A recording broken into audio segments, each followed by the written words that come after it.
श्री शिवपुराण रुद्र संहिता पंचम खंड 53वां अध्याय।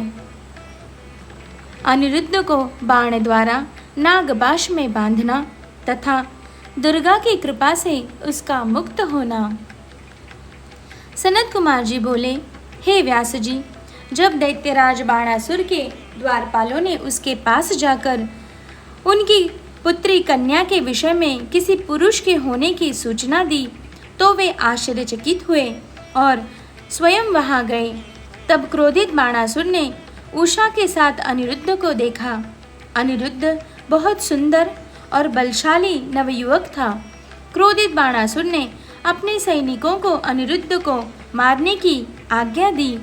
जैसे ही बाणासुर के उन सैनिकों ने अनिरुद्ध पर हमला किया, उसने देखते ही देखते उन सैनिकों को मौत के घाट उतार दिया। जब बाणासुर ने अपने सैनिकों को इस प्रकार मरते हुए देखा, तब उसे समझ आ गया कि यह पुरुष बड़ा ही वीर और पराक्रमी है, जिसने अकेले ही इतने बलशाली सैनिकों को पल भर में ही ध्वस्त कर दिया। तब बाणासुर ने स्वयं उससे युद्ध करने का निश्चय किया और अपनी विशाल सेना को भी बुला भेजा। फिर क्या था, अनिरुद्ध और बाणासुर के बीच बड़ा भयानक युद्ध होने लगा। तब वीर अनिरुद्ध ने दैत्यराज बाणासुर को निशाना बनाकर एक दिव्य शक्ति छोड़ी, जिससे बाणासुर को भयानक चोट पहुंची। चोट खाकर उसे समझ आ गया कि इस महाबली और पराक्रमी मनुष्य को सीधे सीधे युद्ध द्वारा हराना असंभव है। यह सोचकर बाणासुर ने अपनी राक्षसी माया का सहारा लिया और उसी क्षण वहां से अंतर्धान हो गया। एकदम अचानक से जब दैत्यराज सामने से गायब हो गया तो अनिरुद्ध को बड़ा आश्चर्य हुआ।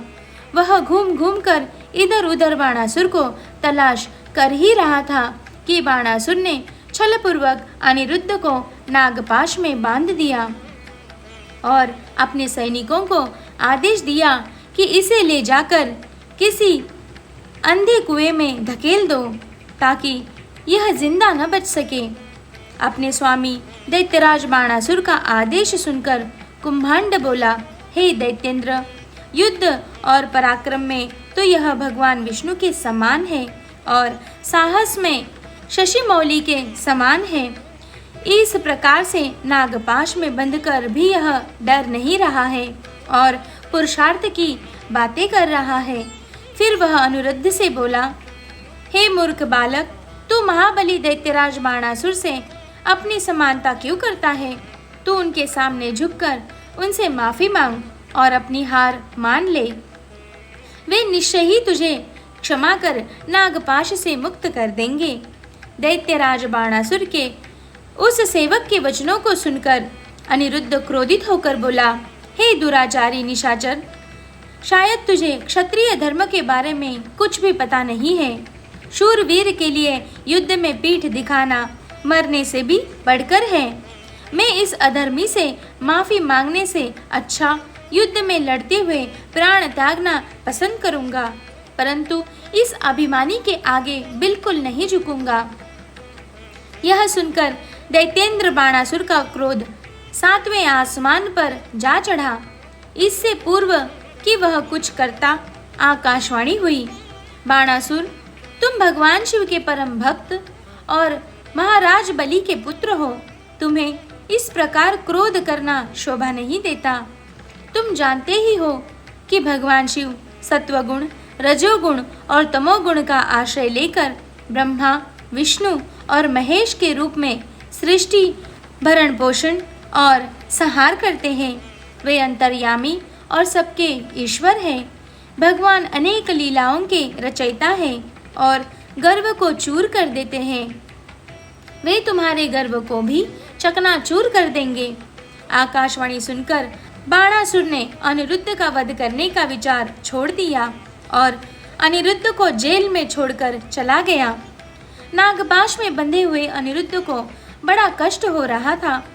उसने दोनों हाथ जोड़कर कल्याण स्वरूपा माँ जगदम्बा देवी दुर्गा का स्मरण कर उनकी आराधना आरंभ कर दी। अनिरुद्ध बोला, हे माता, आप अपने शरणागतों की रक्षा करने वाली तथा उन्हें यश प्रदान करने वाली हैं। देवी, मैं नागपाश में बंधा हूँ और नागों के जहर की ज्वाला मुझे जला रही है। हे माता, मेरी रक्षा कीजिए। अनिरुद्ध की इस प्रकार अनुरोध भरी विनम्र प्रार्थना सुनकर देवी कालिका वहाँ प्रकट हो गई और उन्होंने अपने जोरदार मुक्कों के प्रहार से पल भर में ही उसे नागपाश से मुक्त कर दिया तथा अंतर्धान हो गई। नागपाश से मुक्त होते ही अनिरुद्ध को अपनी प्रिया उषा की याद सताने लगी और वह पुनः देवी उषा के पास चला गया। उषा अनिरुद्ध को देखकर बहुत प्रसन्न हुई और उसके गले लग गई। तब वे दोनों सुखपूर्वक विहार करने लगे।